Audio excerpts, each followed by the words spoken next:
अस्सलाम वालेकुम everyone, this is Cambridge IGCSE and O levels additional mathematics chapter number 1 functions का topic है। Exercise 1.3 हम इसकी कर रहे हैं। क्वेश्चन 7 है हमारे पास। कहते हैं the function f is defined by this and the function is defined by this. Okay, तो fx की वैल्यू जो है वो है 3x + 1 और gx की जो वैल्यू है वो है 10/2 - x।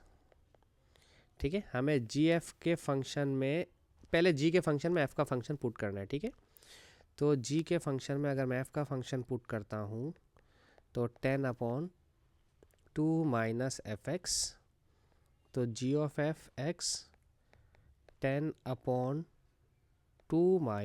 - fx का फंक्शन है 3x + 1। ठीक है, और यहाँ जी ऑफ एफ एक्स की जगह 5 रखना है। ठीक है, तो हम जी ऑफ एफ एक्स की जगह 5 रखते हैं।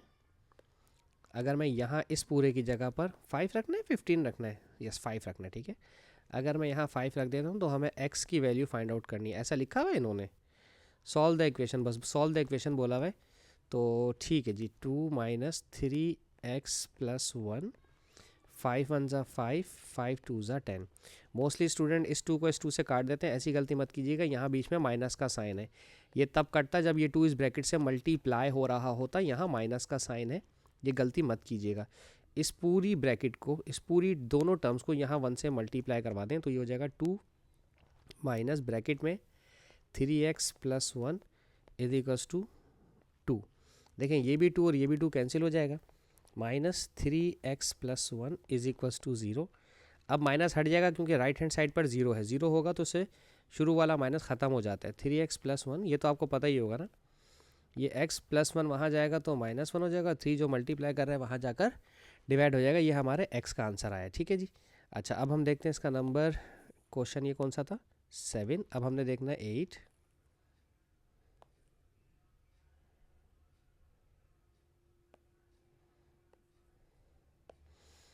एट पे लिखा हुआ है gx का फंक्शन दिया है x² + 2 एंड hx का फंक्शन दिया हुआ है 3x - 5। g के फंक्शन में h का फंक्शन इनपुट करना है, यानी कि g के फंक्शन में h का फंक्शन इनपुट करना है। यहाँ hx आ जाएगा, इस पर स्क्वायर +2 और hx की जो वैल्यू है वो है 3x - 5। ठीक है, इस पर स्क्वायर लगाना मत भूलिएगा, +2 और g ऑफ hx का आंसर है 51। तो यहाँ मैं 51 लिख देता हूँ। ये +2 आ जाएगा तो माइनस हो जाएगा, 51 - 2 जो कि 49 हो जाएगा। एक बहुत इम्पॉर्टेंट बात जो स्टूडेंट्स करते हैं वो गलती, वो ये सुन लीजिए कि वो स्क्वायर रूट लगाते हैं बोथ हैंड पर स्क्वायर ख़त्म करने के लिए, जो कि अच्छी बात है, और यहाँ वो 7 ले लेते हैं। बस यही चीज़ वो गलत करते हैं। ठीक है, ये स्क्वायर और ये तो कट गया, यहाँ 7 नहीं, यहाँ +- 7 आएगा। ये बस गलती मत कीजिएगा प्लीज़। अब यहाँ पे आपके पास 2 आंसर जनरेट होने चाहिए इसके। एक जब आप 3x - 5 = +7 लेंगे, और एक जब आप 3x - 5 = -7 लेंगे, क्योंकि जब भी स्क्वेयर रूट हटता है तो 2 आंसर आते हैं। ठीक है ना, प्लीज़ ये मत भूलिएगा ये बात। इसकी वजह से मेरे एक स्टूडेंट के अच्छे खासे मार्क्स डिडक्ट हो गए थे। माइनस का 5 प्लस हो जाएगा, 3 जो मल्टीप्लाई कर रहा है डिवाइड करेगा, 7 + 5 12/3 4, x = 4। यहाँ पर -7 - 5 जो है वो प्लस हो जाएगा अपॉन 3, 7 - 5 2 -2/3। ठीक है, अच्छा ये हो गया हमारा क्वेश्चन 8। अब हम देखते हैं क्वेश्चन नंबर 9 इसका। ठीक है,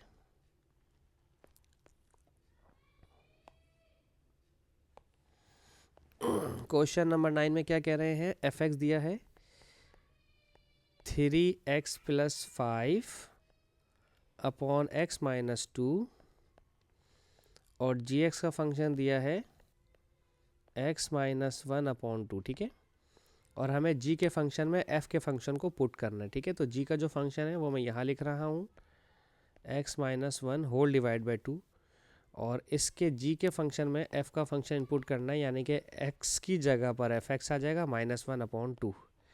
ठीक है, अब अगर गौर करो f का जो फंक्शन है वो ऑलरेडी फ्रैक्शन में है, जो कि है 3x + 5 अपॉन x - 2 - 1, और डिनोमिनेटर में है 2। अभी ऊपर आपको एलसीएम लेना पड़ेगा, थोड़ी सी वर्किंग है, मेरे साथ रहिएगा। अगर मैं इन दोनों को मल्टीप्लाई करवा देता हूँ तो ये x माइनस टू वन ज़ा एक्स माइनस टू रहेगा। क्रॉस मल्टीप्लिकेशन करते हैं, अगर 1 इज़ 3 x प्लस 5 से मल्टीप्लाई होगा तो कोई ख़ास फ़र्क नहीं पड़ेगा, लेकिन अगर ये -1 इस x माइनस टू से मल्टीप्लाई होगा तो यकीनन फ़र्क पड़ेगा। ये 2 के नीचे 1 लिखा हुआ है, इसको मैं उल्टा करवा देता हूँ, ठीक है।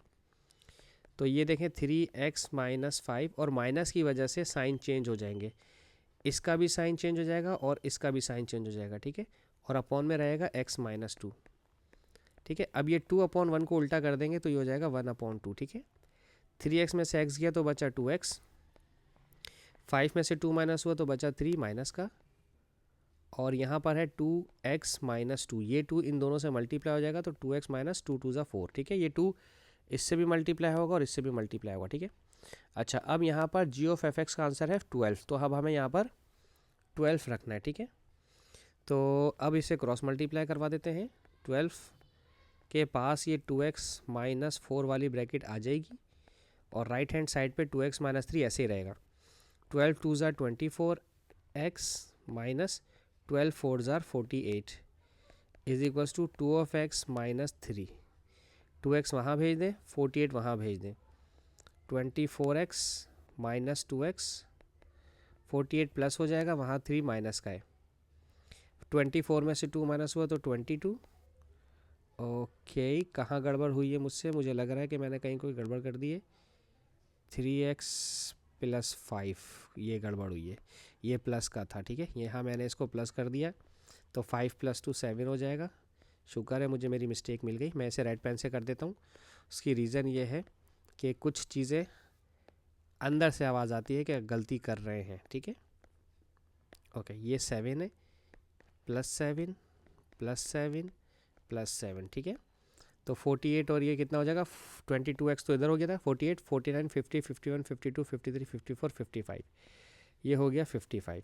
11 2 ज़ा 22 और 11 5 ज़ा 55, तो x इज इक्वल्स टू 5/2 या तो फिर 2.5 या तो फिर 2 होल 1/2, जो आपका दिल करे आप इसका आंसर दे सकते हैं, ठीक है। ये हो गया हमारा क्वेश्चन नंबर 10। अब हम देखते हैं इसका क्वेश्चन नंबर 11। अच्छा जी, अच्छा चलें जी, क्वेश्चन नंबर 11 हम इसका देखेंगे अपनी नेक्स्ट वीडियो में। होप सो मैं आपको समझाने में कामयाब रहा हूँ। Thank you so much for watching my channel. अल्लाह हाफिज़।